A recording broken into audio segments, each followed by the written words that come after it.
Let me digress before I begin. So Mark talked about this family member that had to go through the process of finding appropriate place to live. And his wife dragged him along to 6 different communities to investigate. For Mark, that was a private hell. For us, it was wonderful. But they made a successful placement, and she's as grumpy and unsatisfied and happy as ever. You all know the first few weeks of a big move are that way. So let's begin today. So if you came today believing that you were going to get a sales presentation, you will not be disappointed. But I will tell you when that begins. I'll hold that back and tell you when it begins, so you can look away, go to the bathroom, check your email, whatever you want to do. Between now and then, my job is to talk about the eyes of the consumer. So let's begin a little bit by reviewing important facts. What one thing was lost most during pandemic? Oh yeah, they all called us prisons. They told us this. They talked about the death rate. But one thing was lost most: trust. That's our job. Build back trust. So as we go through this, let me ask you a question. Can we agree that it is downright baffling why more seniors don't choose senior living? We check all the boxes. We give them a good housing solution, provide services that they can access at will. We give them an opportunity to access health care at a high quality, and we take care of their money. They look at this, they get a logical, rational explanation of what senior living can be.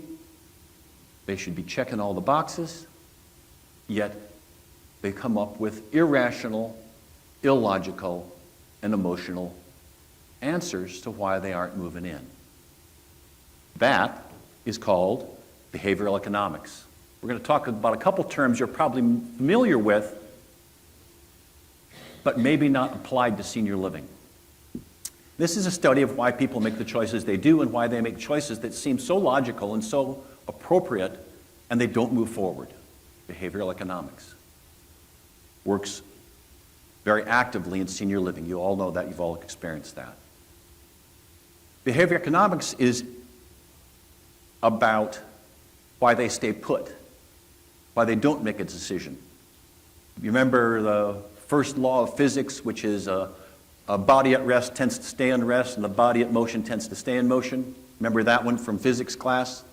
Those of you that got C's and above? Stuart obviously didn't do too well.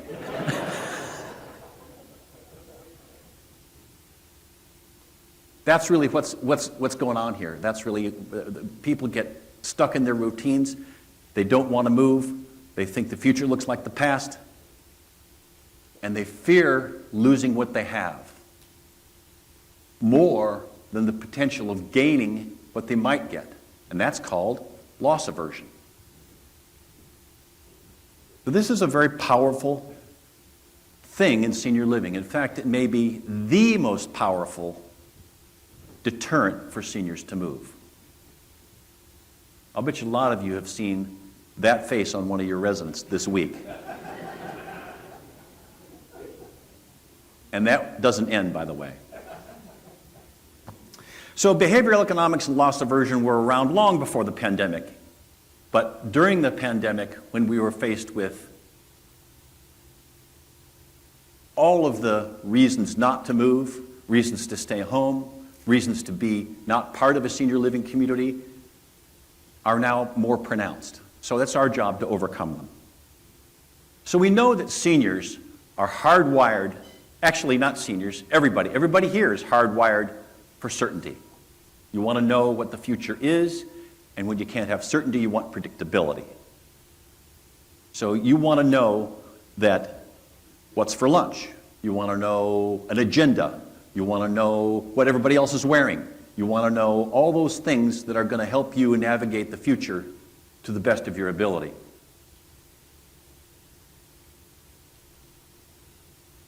So they stay put.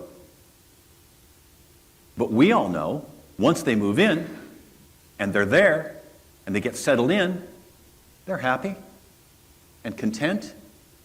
They might not understand what they bought, but they're happy and they're content. And what is it they want to do? They assume nothing's ever going to change, but it does. So we do know that the seniors of today are not the same as those of tomorrow. You can feel it. You can feel the drumbeat of all this happening as you engage with people. And let's focus on the word tomorrow. I don't mean in 2 years or 5 years or 10 years. I mean literally tomorrow. These people are coming in the door and they have different values, much broader cultural influences. They have, many of them, in many of your markets, a new affluence. And they're after something that connects with their self-image. So we have to figure out the steps that wrap all this into an interesting offering that they can embrace and be part of. So during the pandemic, seniors paid more time thinking about their lives. We probably, frankly, all did. But seniors in particular, the things that they were worried about: health, security, privacy, family, a lot about family. Some interesting statistics recently published by Pew. You all know them. They're a very popular, very credible research organization. 50% of Americans say their lives will be changed in a major way. Maybe they change jobs. Maybe they conduct themselves differently. But 50% of Americans, this was a big sampling of people. 54% of people that already have some kind of legal health documentation about their future health choices are redoing it during COVID. And 34% increase in what? Divorce during the pandemic. That's a major change. So these life issues got examined. People respond to that. Let's take a little look at this for just a minute.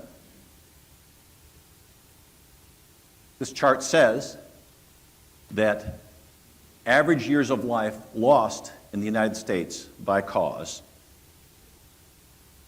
2019 is only the full year numbers that were available for these other causes, but the average life years lost during COVID was 14. Add that up times the number of people that passed for COVID-related disease in 2020 only. This is 2020 only. 380,000 Americans died times 14, 5.5 million life years. 80% of COVID-related deaths were persons over 65.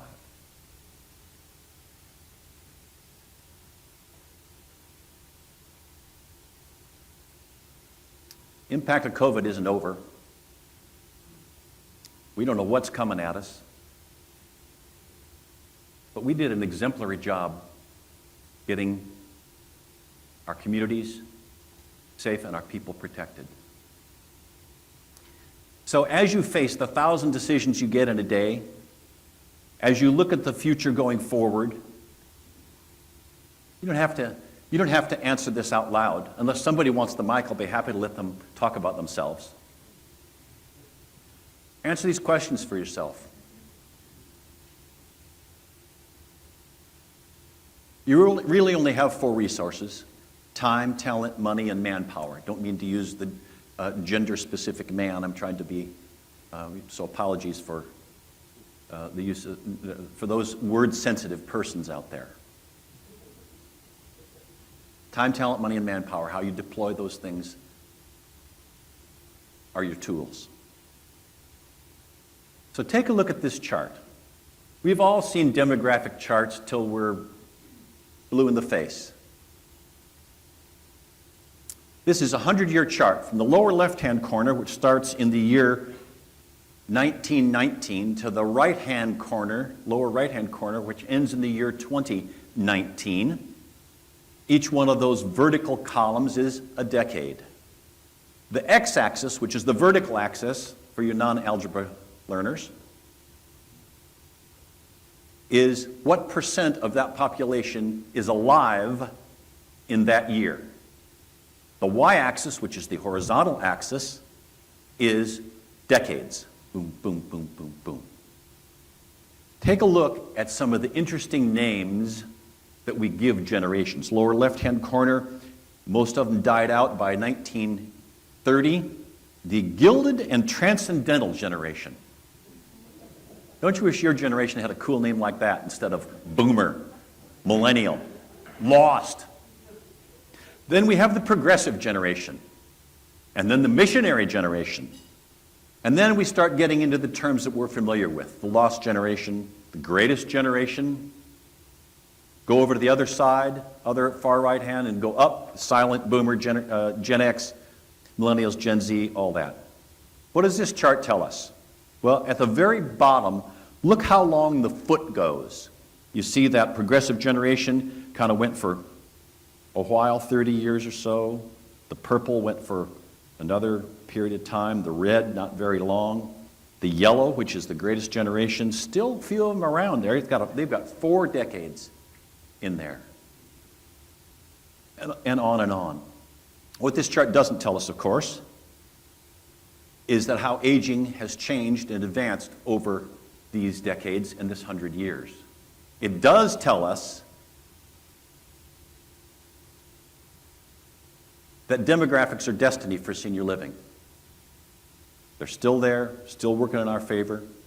Best years are still ahead of us. And it just confirms what we all know, that people are living longer. How we make them live healthier longer is our job.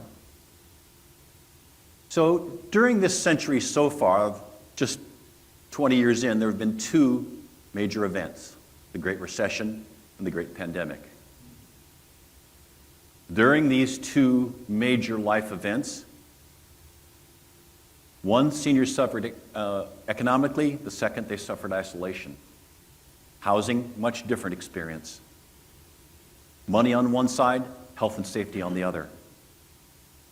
Employees, stressed all the way through.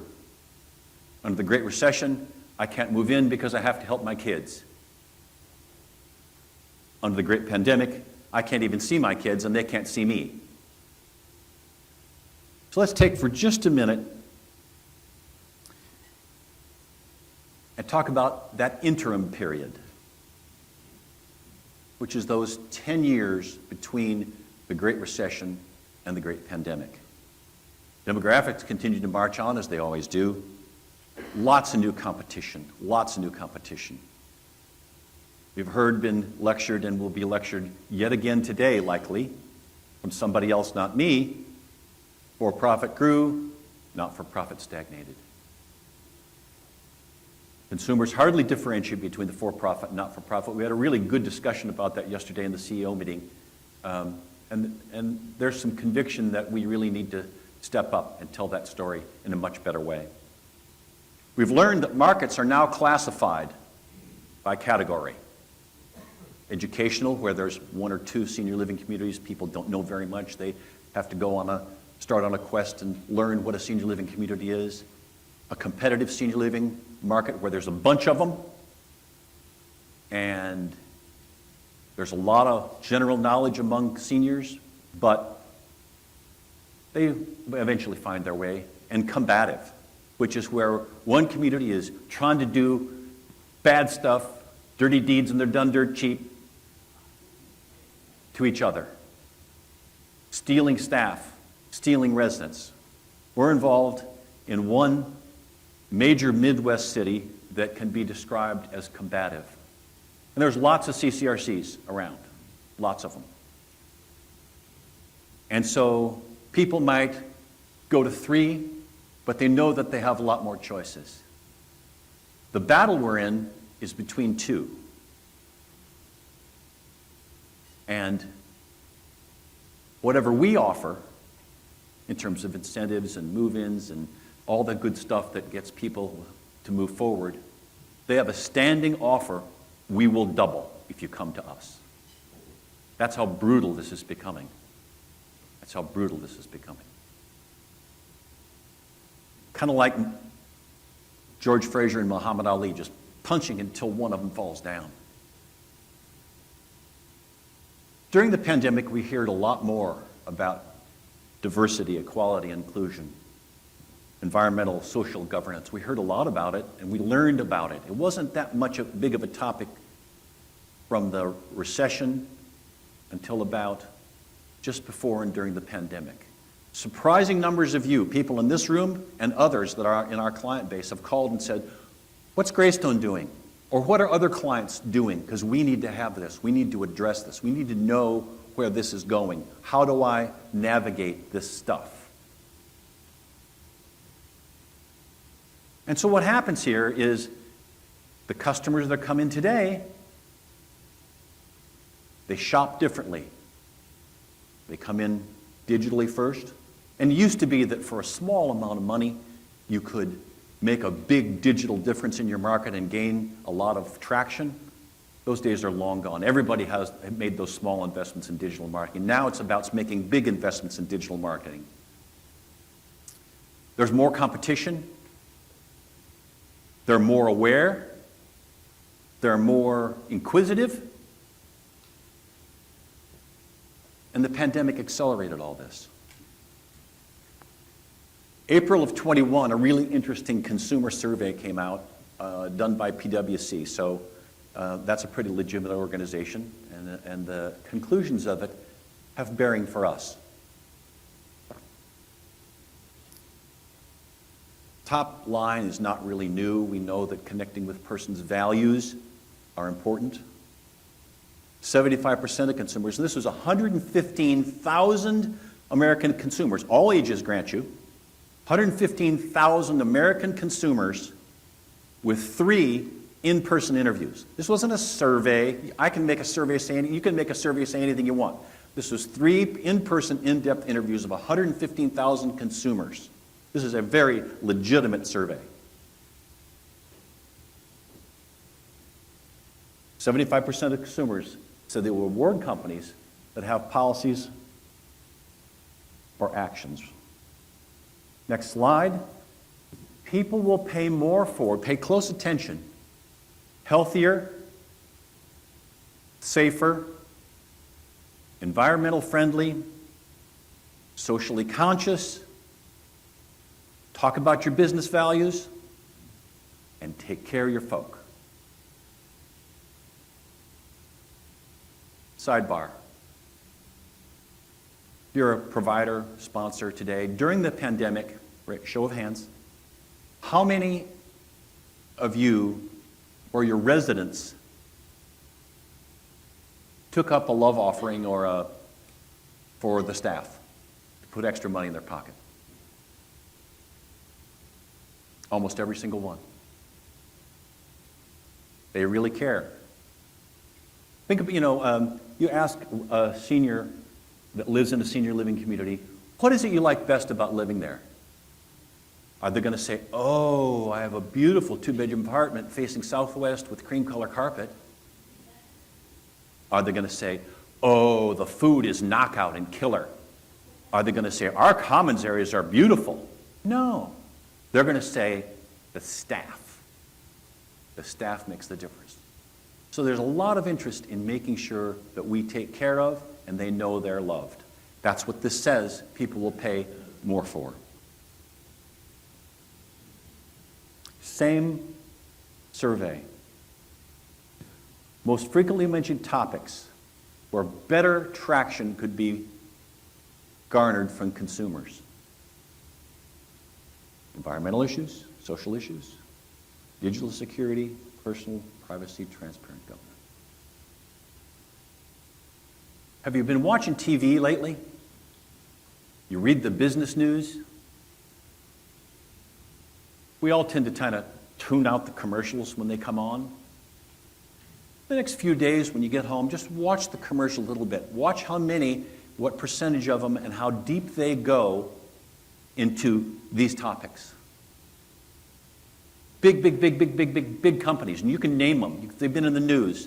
Delta Airlines, Home Depot, Exxon, all dealing with this at a mass level, at the biggest scale that you can possibly be, because these consumers are demanding this stuff.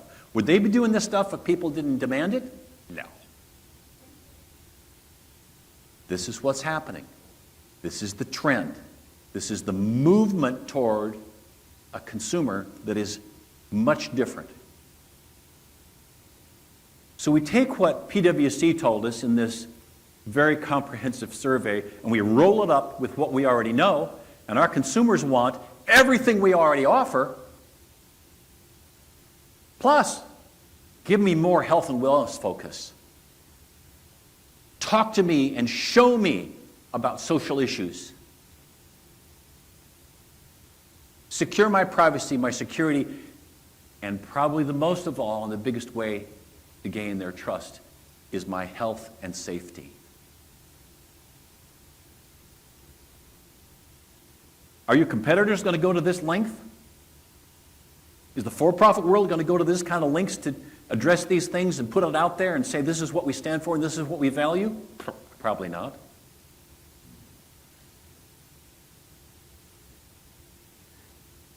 But through all of this, there's one constant refrain that gets repeated over and over and over. You've heard it from your salespeople. You've heard it from your department heads. You've heard it from consumers. You've heard it from everybody involved that's coming to you saying, give me this. And what's that one word? Choice. Let's see how many of you remember the Greystone event 2 years ago. About 80% of you were here. When a customer, a senior says choice, what do you hear? Oh, come on. Control, that's right. That's what they're looking for. A customer says, oh, I want more choices. What they're really asking for is more, much better, but not good enough yet. When a customer says, I want more choices, what they're really asking for is more. Okay, now you're with me. I thought you were all asleep. Choice. Give me some choice. And addressing all this stuff, just like we talked about in the CEO session yesterday afternoon, will help us burnish and change our not-for-profit image, because others aren't going to do this kind of stuff. So what happens here is we end up with a new category of consumer that's coming at us called conscientious consumers.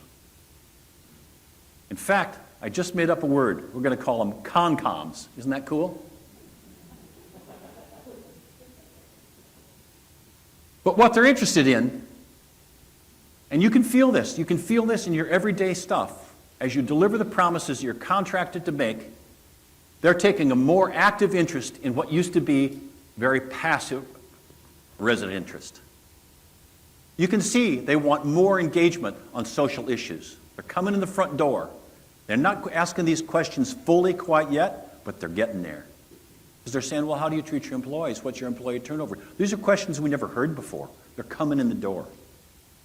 They've used a lot more professional advisors, lawyers, accountants, wealth managers, and kids And the kids are from a different generation, and they're coming in the door overlaying their values on that stuff on when they make a decision about what mom's going to choose. So every day, we offer meals, maids, linens, transportation, security, utilities, activities, property taxes, insurance, and health care. We offer all those 10 things. But consumers don't buy products, they buy benefits. So they want all that enhanced by these kinds of things that are going to give them a better connection with self-image and likely through choice. So let's talk a little bit about choice. We're going to play a little psychobabble for just a minute. The elements of what choice mean to us. Well, I'm clearly way more individual than you. That's how I see myself. I'm a much more unique individual. Yes, my DNA is different, but as I have perfected myself, exaggeration, over the years, I'm much more individual than you. It makes me feel better when I have choice. It lets me use my decision-making powers. Wind back the clock for just a little bit. Let's talk about Henry Ford, one of the greatest entrepreneurs of his generation, who put a car in every garage. Well, there weren't garages. Put a car in every driveway. And what did he do? He sold one car, one color, $624. One car, one color, $624. Over and over and over again. When that ran its course, he took another car and sold it in two colors, $844. Over and over and over. And that period of time was a rising level of influence in the American public. What did they not have? Choice. And along comes Pierre DuPont and General Motors. And what did they do?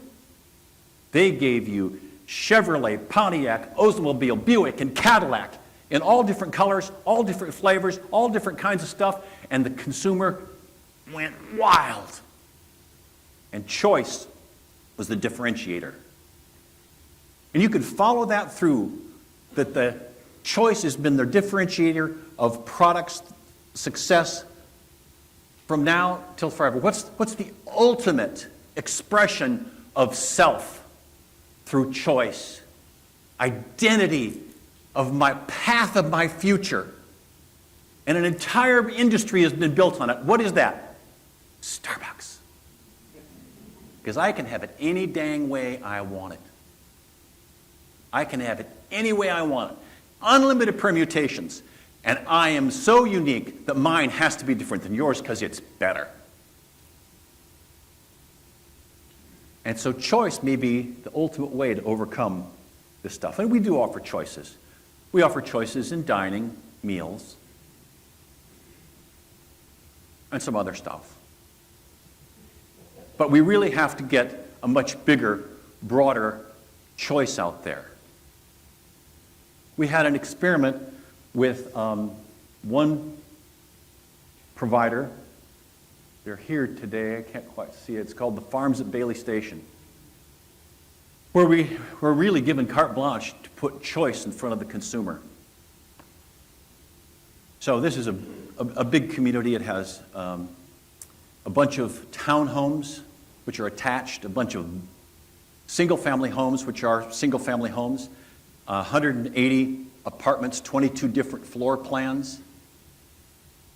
And the choice began this way. You want an apartment, a townhome, or a villa? What refundability do you offer? We offered a 90, a 75, a 40, a 20, and a 0. So this is like pick one from column A, one from column B. We then offered a monthly service fee program that had a different package of meals. They're all dining dollars. But they have 5 dining venues. They have a cafe, they have a bistro, they have a walk-through buffet, they have a traditional dining room, and they have a steakhouse that is heavy, dark paneled walls, dim lights, and strong drinks. And so people had choice. We then offer them the health care benefit. You could have full life care. You could have a small benefit if you wanted. If you had long-term care insurance, you could have nothing you want. And they loved it. And the consumer got so involved in the choice that they were making through this process, they forgot about the fact that they were happy and content in their own home. You know what they bought? 70% of all the sales we made, the consumer bought a non-refundable life care contract. So we offered all this other noise, and they bought a traditional, fully amortizing life care contract because that was the best value in their mind. And we let them make the decision. Great for the community. But through choice, they felt engaged. They felt more in control. They wanted to be part of this. And they got talking about their choices at the events and the parties and the church and the Sunday schools and the country clubs. And it became a big dang deal as that market unfolded. So we have this earthquake. You all know the lingo of earthquakes. It's, first of all, it's Mother Earth letting us know who's in charge. But second of all, is the tremor, which are the early warning signs of an impending event. That's this conscientious consumer coming into the market saying, yeah, I want all that other stuff, but I want more information on your finances. I want more information on your governance. I want more information on what you're doing for employees. I want more information on what's happening on social issues. I want. And if you want my business and you want my money, you need to respond.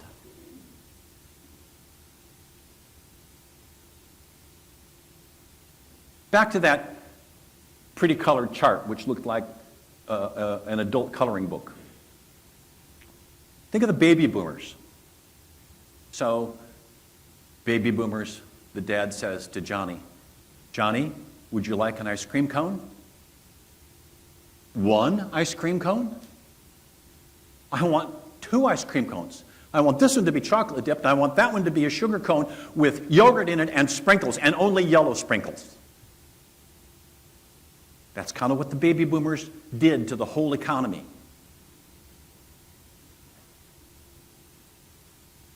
So the tremor that's coming, that we can feel, is the first part of this conscientious consumer coming into the information centers, coming into the sales office, coming into the community, starting to ask these questions. The event is the arrival of all these baby boomers, going to be much more demanding. And then the aftershock is all these other generations that are coming after with even more demanding values. Now, it's very popular these days to beat up on millennials. And those of you that are millennials know that's the case, and it's very popular. But let me just tell you, rewind the clock, and it was very popular to beat up on baby boomers 20 years ago. So get used to it. It all passes. The baby boomers are, at the end stage of their run, and they didn't screw up the world that bad, and you won't either.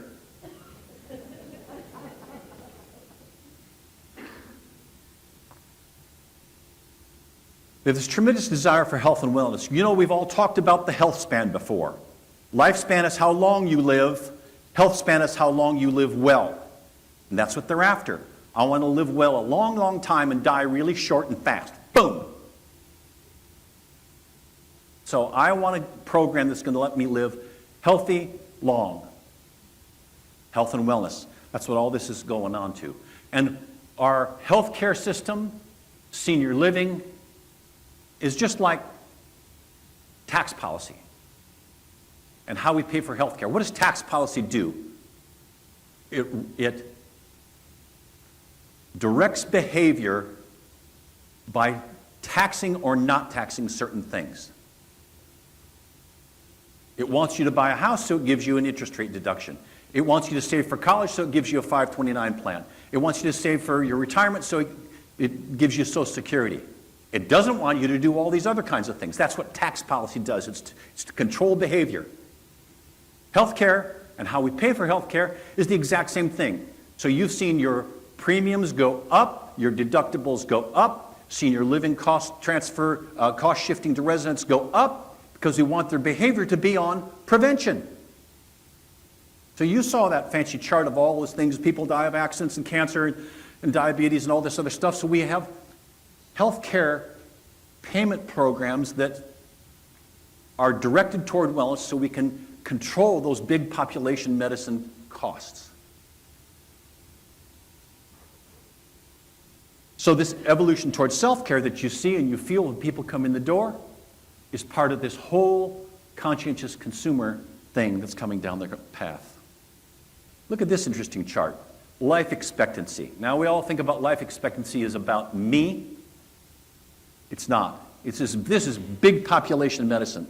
Life expectancy is about birth rate, death rate, pandemic, all those other diseases that get in there, the number of people who have accidents. So baby born today is likely to live 79 years, barring all that other stuff.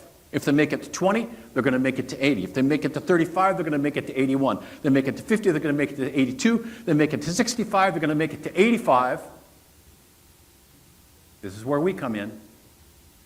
And they make it to 80, they're going to make it to 90. And the people that live in our wonderful bubbles, what do? They live even longer.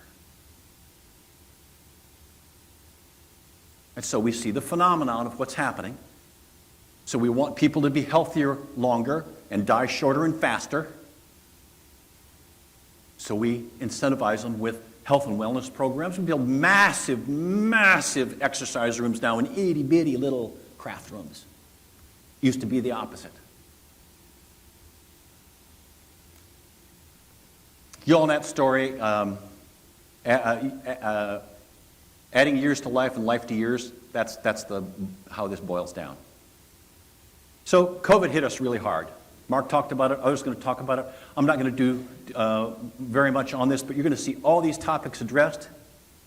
But we have not been able to cure the wages. And you all know, you can feel it, I can feel it.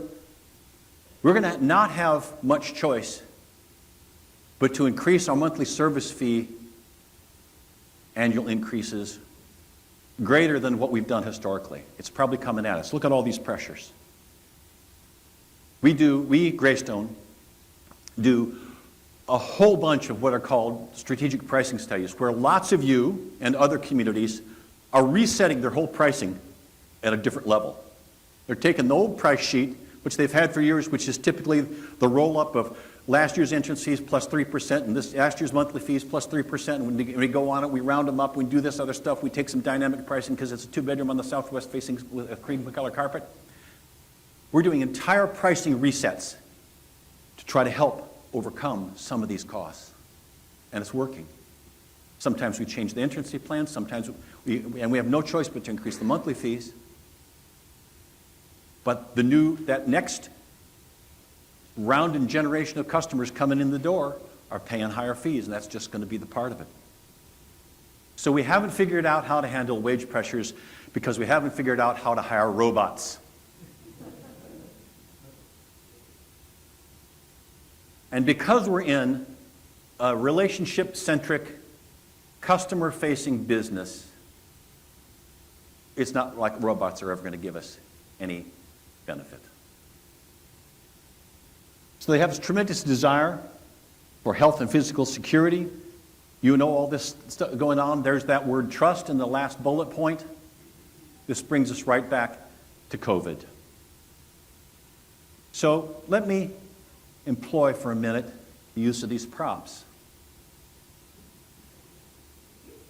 You all know what happened. And it wasn't just toilet paper. It was lumber, it was chips, it was furniture, it was surfboards, it was anything that is sold got hung up in the supply chain. And it's still not fixed yet. It's still not fixed yet. But the point is that all of a sudden, I'll bet you secretly, quietly, in that big office that you have and the closet, you cleaned out all the crap and put in an extra supply of toilet paper. I know you did. Because now it's about, I've got to maintain the safety and the health and the environment, and so I'm going to have those things on hand. So the supply chain broke during this period of time. And while the supply chain broke during this period of time, what did we all do? We worked from home. And we popularized WFH, work from home. Some, however, would say that stands for what blanking happened. But when was the first time work from home became popular? The 1700s, during the bubonic plague. Everybody went home. Everybody sequestered in their houses. Everybody hunkered down because they didn't want to get the bubonic plague. And the bubonic plague, much like the COVID, is airborne. It's not contact-driven. It's airborne. So during that period of time, everything closed. A university professor couldn't take it anymore because he was sent home, couldn't teach, decides to go out for a walk, takes a book, sits down to read his book, and Newton. Work from home can have good impact. Things get invented, ideas get happened, and work from home creates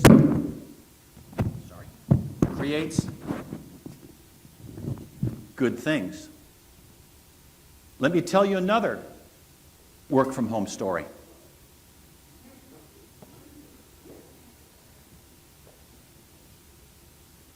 During COVID, April 2020,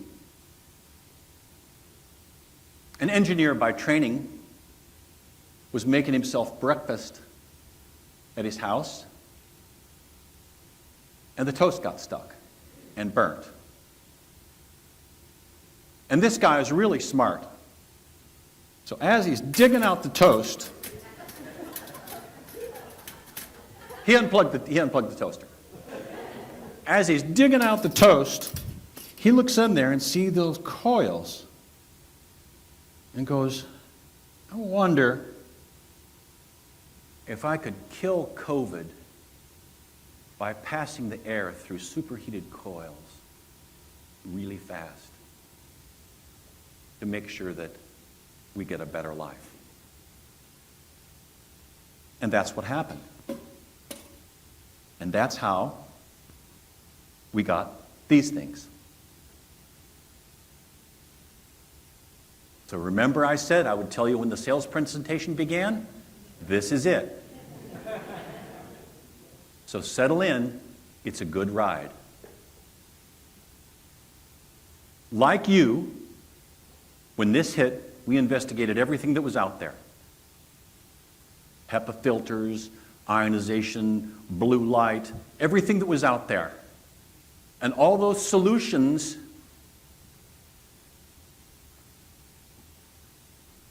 were adequate.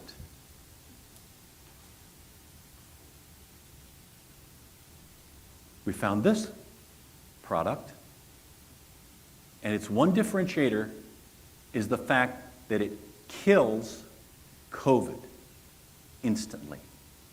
Boom, boom, 2 in the back of the head. Nothing else does that. So our toaster guy dreams this up. In April of 2020, by August of 2020, he has it patented and in production.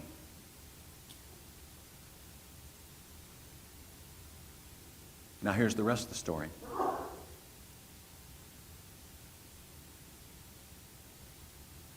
They look like this. There's also inline. You can also get the filters inline, but they look like this. The one on your left is the Papa Bear. The mama bear you're looking at, these are the mama bears. And the baby bear is about the size of a gallon of paint. The Papa Bear cleans the air of everything. Not just COVID, everything. Flu, cold, dust, pollen, everything. Every 15 minutes in 30,000 square feet. The Mama Bear does the same thing about 1,000 to 1,500 square feet. So you are breathing the cleanest air in the world right now. The Baby Bear does it about 600 to 700 square feet. Deployed in hospitals, schools, senior living communities. The Papa Bear, retail, because there's going to be a show special, sells for $13,995. The Mama Bear sells for $3,995. And Baby Bear, we just don't have one here today, sells for $995.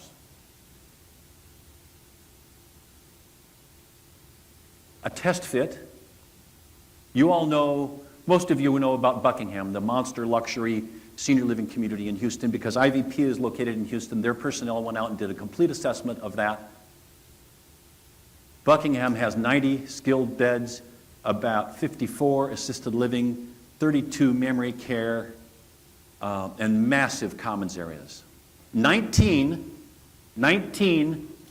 Mama Bears cover that whole thing, purify the air in that whole community.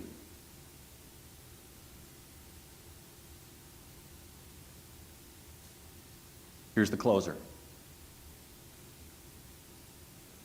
All these units, no matter how many you need, cover your commons areas, your skilled nursing, your assisted living, your memory care, put one in everybody's apartment for all I care,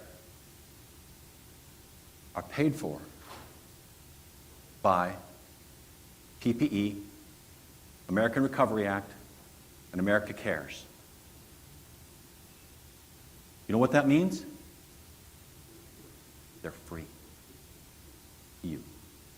So the best air in the world, think of the story you can say to your residents, their families. Send your people out to the hospitals and say, look at this. Think of the marketing implications of this.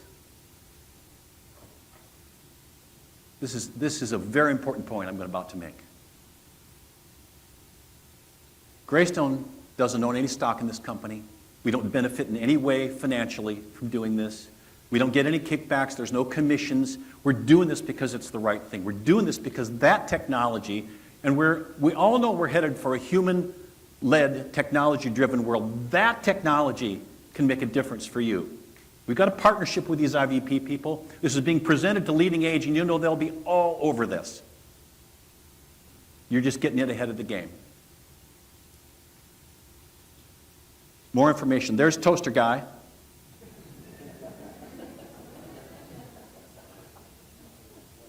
And I don't speak engineering, maybe some of you do, but he was awarded worldwide Engineer of the Year for this technology.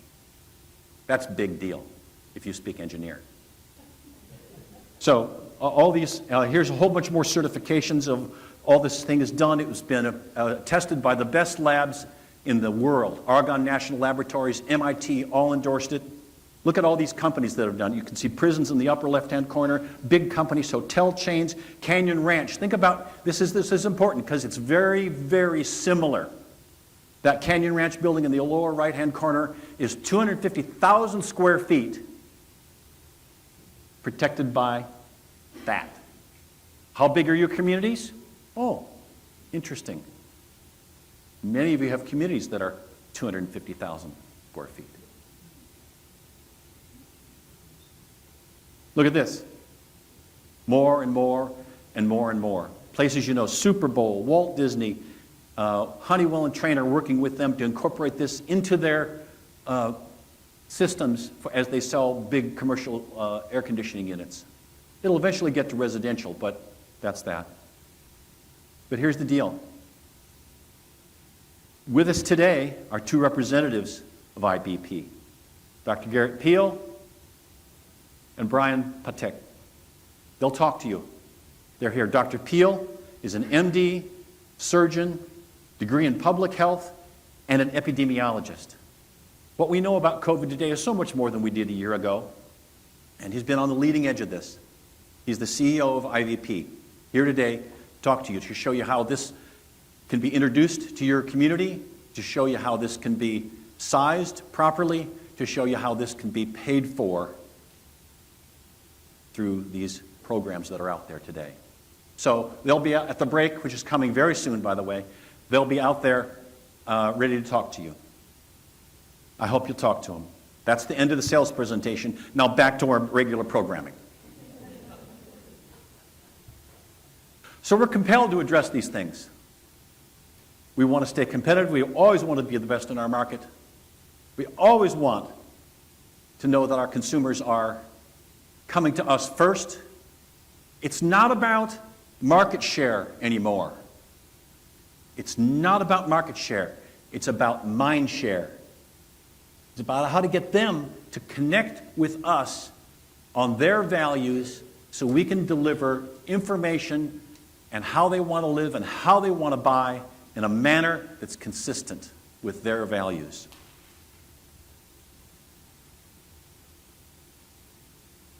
So after almost 40 years of knocking around senior living communities, I've never lost my sense of awe and wonder at how unique the residents are, what interesting lives they've led, the commitment of the staff, how you make promises and keep them, and the ethics of our sponsors. Awesome. There's a lot of work to do. I hope you answered these questions yes, because that's who you are and why you are where you are today. Let's go do it together. Thank you very much.